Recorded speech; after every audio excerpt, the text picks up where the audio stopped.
네, 숨죽이고 전 세계 사람들이 주목했던 FOMC 결과 5차례의 금리 동결, 그리고 점도표에서는 금리 올해의 2회가 아닌 3회로 예상대로 진행을 하겠다라는 데에 따른 월가의 분석도 들어보겠습니다. 투표권을 가진 위원뿐만이 아니라 투표권을 가지지 않은, 참여하지 않은 위원들까지 모두 합쳐진 19명의 투표를 가진 위원들이 점도표를 이제 점으로 예상을 하는데요. 자, 그 부분까지 좀 체크를 해보도록 하겠습니다. 경제 유튜버 유사남님 연결하도록 하겠습니다. 안녕하십니까? 네, 안녕하십니까?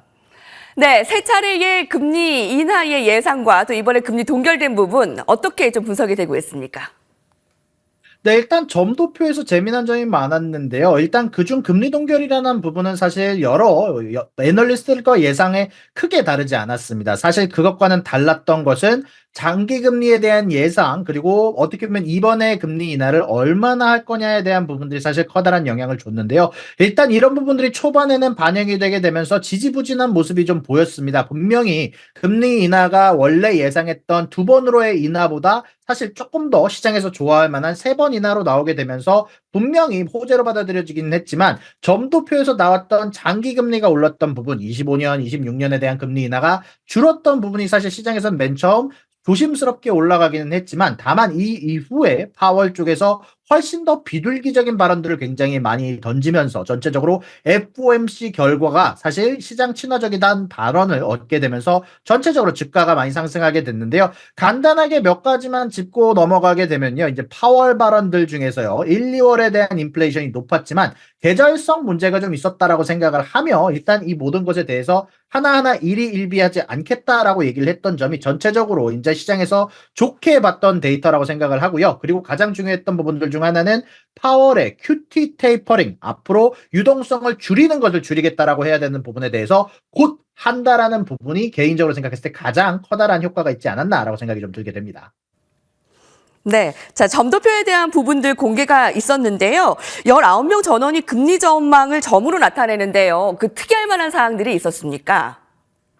당연히 이번에 점도표가 굉장히 놀랄만한 부분들이 많았는데요. 일단 사실 아까 이야기를 해주셨지만 원래는 3번 인하에서 그 2번 인하로 금리 인하 횟수가 줄어들 거다라는 예상이 사실 시장에서 제일 많았습니다. 일단 이 부분에 대해서 예전처럼 3번 인하를 유지를 하게 되면서 일단 시장에서는 긍정적으로 받아들였고요. 일단 이것 말고도 좀 우리가 주목해서 볼 만한 게 실질적인 GDP 성장률이 어마어마하게 올랐습니다. 전분기 전 12월 달에 예상했던 데이터에 비해서 거의 0.4%가량 오른 모습이 보여지기도 했고요. 실업률도 크게 치솟지 않는 4%, 4.1%까지 오를 거라고 예상을 하고, 심지어 PCE 인플레이션 관련해서 12월에 예상했던 것과 다르지 않은 수치를 보여줬습니다. 1월, 2월에 높은 인플레이션이 나왔음에도 불구하고 인플레이션에 대한 예상치가 오르지 않았다는 건 오늘 파월도 계속해서 얘기를 하긴 했지만 이번 인플레이션 데이터는 예상한 범위 내에 있다라는 것. 이게 파월이 지속적으로 bumpy ride라고 하면서 잠깐 우리가 인플레이션을 낮추는 과정 중에 스피드 범프가 있을 것이다. 이제 과속 방지턱이 있을 것이다라고 몇 번 얘기를 했는데 이번 게 과속 방지턱일 수도 있다라고 강조한 부분이 사실 파월의 예측에 혹은 연준 위원들의 예측에 이미 포함이 되어 있다라는 거고, 이번 1, 2월 데이터는 사실 그렇게까지 걱정하지 않을 만한 수준이다라고 연준 위원들이 생각한다는 게 이번 점도표 인플레이션에 대한 수치에서 어떻게 보면 드러났고요. 그리고 금리에 대한 부분에서 좀 중요하게 집중하셔야 될 부분들이 있습니다. 사실 이번에 주식시장과는 다르게 장기 금리는 조금 지지부진한 모습을 보였습니다. 그 이유가 있습니다. 2025년, 2026년에 해당하는 금리가 올랐고요. 전체적으로 25년에는 원래 예상했던 3.6%가 아닌 2번 정도의 금리 인상을 더한 3.9%로 책정이 되기도 했고요. 또한 2026년 정도도 사실상 한 번 정도의 금리 인상을 더 포함한, 금리 인상이라기보단 한 번의 금리 인하를 덜 하는 수치가 포함이 된 3.1%로 예상이 되게 되면서 2026년에 금리도 올랐고요. 그리고 가장 중요하다고 여겨지는 장기 금리, 더 긴 기간 동안 장기 중립금리를 얼마나 설정할 거냐에 대한 데이터에서 2.6%로 12월보다 0.1%가량 올랐습니다. 사실 이거에 대해서 최근에 얘기를 했던 옐런 재무장관과 그리고 오늘 파월이 했던 얘기를 좀 비춰보고 싶은데요. 옐런 재무장관은 우리가 예전 코로나 이전에 초저금리 시대로 돌아가지 못할 거라고 얘기를 했는데 실질적으로 이런 부분들이 장기 중립금리에 반영이 됐습니다. 실질적으로 파월 쪽도 아마 그 시절에 굉장히 낮은 데이터로 돌아가기는 어려울 것 같다라고 얘기를 하기도 했고요. 아마 이런 부분들이 사실 장기 금리에는 조금 악재로 작용하지 않았나라고 생각이 좀 들고요. 그럼에도 불구하고 주식시장이 오를 수 있었던 것은 파월에서 이런 데이터에 대해서 다운플레이, 조금 별건 아닌 것처럼 데이터를 취급했기 때문이라고 개인적으로 생각이 드는데요. 특히 1, 2월의 높은 인플레이션 데이터에 관련해서는 파월이 이거는 일시적이고 계절성의 영향을 받은 데이터일 수도 있고 앞으로 나온 데이터를 더 봐야 되고 예상 안에 포함되어 있던 데이터라고 얘기를 하기도 했고요. 그리고 장기 중립금리가 조금 올라간 부분에 대해서는 아직 미래는 정해지지 않았다. 모르겠다. 다만 우리가 예전처럼 굉장히 낮은 초저금리로 돌아가는 건 어렵지만 다만 그때가 특별했던 부분들이 좀 있었고 지금은 여전히 낮은 금리로 돌아갈 수 있다라고 확실하지는 않나. 뭐 일단 앞으로 미래를 봐야 된다라고 얘기를 했던 만큼 이런 부분들에 대해서 나쁜 데이터들에 대해서 혹은 나쁜 점도표에 대해서 굉장히 별건 아닌 것처럼 아마 연설을 했기 때문에 전체적으로 이번에 주가나 여러 가지 주식이 크게 상승하는 부분이 되지 않았나라고 생각이 좀 들게 되네요. 예. 자, 금리 동결 5.25에서 5.5%, 이제 5차례의 동결이 되면서 이제 올해의 전망치가 4.6%로 예상이 된 걸 보면 이제 올해에 3차례의 금리 인하가 될 것으로 예상을 하는 겁니다. 근데 내년에는 좀 금리 인하의 횟수가 조금 이제 줄여진 점도 좀 체크를 해줬는데요. 자, 이제 금리 인하의 이런 점도표의 횟수를 봤을 때 변수 없이 좀 이어질 수 있을까요? 어떻게 보십니까?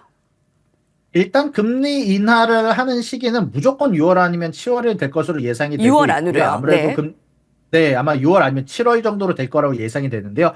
일단 기본적으로 금리 인하를 세무를 하기 위해서는 사실 금리 인하를 연속으로 하는 것은 연준도 원하지 않을 겁니다. 금리 인하를 한 번 하고 데이터를 지켜보길 원할 거기 때문에 일단 기본적으로 6월 금리 인하 쪽에 조금 더 무게를 싣고 싶고요. 전체적으로 대선이 시작되기 전에 7월 전부터 6월 쪽에 아마 조금 무게를 두는 이유가 사실 오늘 말을 했던 파월 의장의 얘기 중에서 제가 생각했을 때 중요한 발언 하나가 나왔습니다. 일단 대차대조표 축소, QT에 대한 테이퍼링, 이제 더 이상 채권을 이제 시장에 내다 파는 회리를 줄이는 것에 대해서 전체적으로 이제 곧 very soon이라는 표현을 쓰면서 fairly soon이라는 표현을 쓰면서 이제 곧 우리가 이 QT에 대한 테이퍼링도 진행을 해야 된다라고 얘기를 했거든요. 사실상 5월에 할 것으로 거의 뭐 대부분 뭐 아마 확신하는 분위기라고 말씀드릴 수 있을 것 같고요. 그에 따라서 5월 대차대조표 축소를 진행하는 이유는 6월에 금리 인하를 어느 정도 한다라는 예상이 포함되어 있기 때문이다라고 생각을 해서 이런 부분들이 아마 시장 쪽에서 굉장히 좋게 받아들이지 않았나라고 생각이 좀 들게 되네요.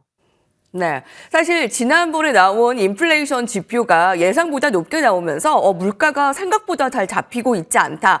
인플레이션의 지표가 여전히 높다라는 것이 확인이 되면서 이번에 FOMC가 굉장히 예의주시가 됐었는데 다행이었습니다. 자, 그러면 이 인플레이션에 대한 파월 의장의 발언은 어땠는지 저희가 직접 화면으로 만나보겠습니다. The committee decided at today's meeting to maintain the target range for the federal funds rate at 5.25% to 5.5%, and to continue the process of significantly reducing our securities holdings. If the economy evolves as projected, the median participant projects that the appropriate level of the federal funds rate will be 4.6% at the end of this year. At this meeting, we discussed issues related to slowing the pace of decline in our securities holdings. While we did not make any decisions today on this, the general sense of the committee is that it will be appropriate to slow the pace of runoff fairly soon, consistent with the plans we previously issued. 구체적인 시점과 타이밍은 아직 확실하지는 않지만 우리는 예상대로 그 수순을 3차례 인하하는 것으로 진행할 것이다 라면서 시장에 안도감을 주었습니다. 그 외에 유사라님이 봤을 때 좀 특별한 이변 사항이나 코멘트를 좀 느끼셨습니까? 방금 전에 파월의 영상을 재생해 주는데 마지막에 나온 단어는 저는 제일 이 부분을 집중해야 된다고 생각을 합니다. 대차대조표 축소에 관한 테이퍼링, 그것을 느리게 만드는 것에 대해서, QT를 느리게 만드는 것에 대해서 fairly soon이라는 단어를 썼거든요. 그리고 특히 이거에 대한 질문이 아예 대놓고 나왔습니다. 5월 달에 그래서 대차대조표 축소에 대한 테이퍼링을 진행할 거냐라고 얘기한 질문에 일단 정확한 시기를 줄 수는 없지만 fairly soon이라는 데에는 거기에는 이유가 있고 우리가 생각하는 바가 포함되어 있다라고 얘기하면서 사실상 그 5월을 생각한다라는 것을 포함하는 뉘앙스를 발언을 하기도 했거든요.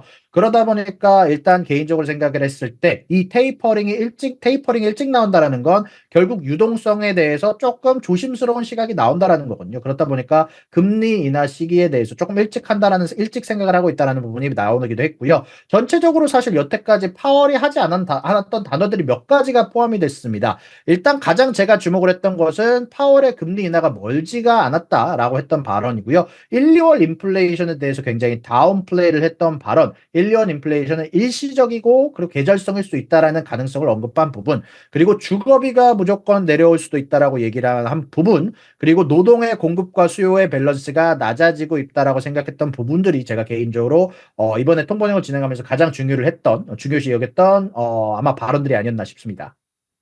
자, 인플레이션의 2% 목표치로 돌아간다라는 확신이 있다라고 좀 점쳐진 부분도 긍정적으로 해석이 된 것 같습니다. 자, 다음에는 파월 의장 발언 이후에 FOMC와 함께 주목해야 할 점 살펴볼 텐데요. 엔비디아와 함께 또 GTC 2024 성황리에 지금 진행이 중이고 마이크론의 실적이 아주 잘 나오면서 지금 시간외에서 두 자릿수의 급등 흐름을 나타내고 있습니다. 해외의 반도체 시장의 분위기도 어땠는지 좀 살펴주실까요? 네, 일단 GTC가 열리고 나서 사실 여기에서 새롭게 나온 반도체, 이제 블랙웰이라고 하죠. 이제 GB200이라는, 새로운 칩에 대한 성능이 일단 예상대로 나왔습니다. 일단 현재 갖고 있는 원래 H200보다 4배 정도 나은 성능의 4배 정도의 전력 소모량이 줄어드는 모습들이 나왔고요. 그리고 그에 따라서, 죄송합니다. 네, 소리 들리시나요? 네. 잘 네네. 들립니다. 죄송합니다.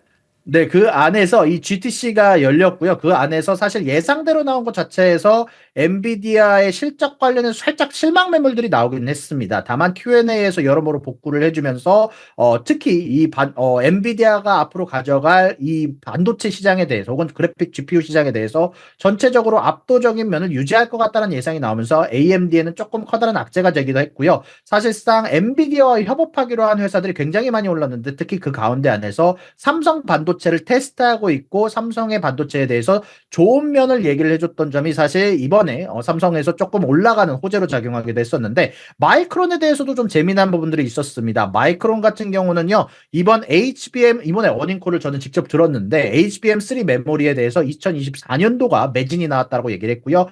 2025년 관련한 매출에도 사실상 거의 꽉 찼다. 매진에 가까운 모습들이 나와지고 있다. 그리고 또한 이것뿐만이 아니라 우리의 HBM3는 엔비디아의 H200의 일부가 될 것이 확정되었다라고 얘기를 하는 등 엔비디아 관련돼서 협업을 한다는 얘기도 나왔고요. 여기에다가 마지막으로 제가 몰랐던 부분들이 있었는데 마이크론의 어닝콜에서 칩 액트라고 하죠. 이제 미국에서 진행하는 반도체 보조금 관련해서 받을 예정이다라고 얘기를 했거든요. 정확히는 우리의 계획 안에는 반도체 보조금을 받는다라는 가정하에서 계획이 짜지고 있다라고 얘기를 한 만큼 아마 인텔과 삼성의 반도체 보조금 이후에는 마이크론 쪽에서 추가적인 반도체 보조금 소식이 나오지 않을까 싶은 얘기를 이번 어닝콜에서 제공을 하기도 했습니다. 그에 따라서 아무래도 오늘 마이크론이 주가가 크게 상승했다라고 생각이 들고요. 이런 부분들까지 합쳐져서 아마 당분간은 또 반도체 관련한 지수는 크게 올라가는 방향성을 보여주지 않을까라고 개인적으로 생각이 좀 들게 되네요. 네. 지금까지 유튜버 유사남님과 함께했습니다. 말씀 감사합니다. 수고하셨습니다.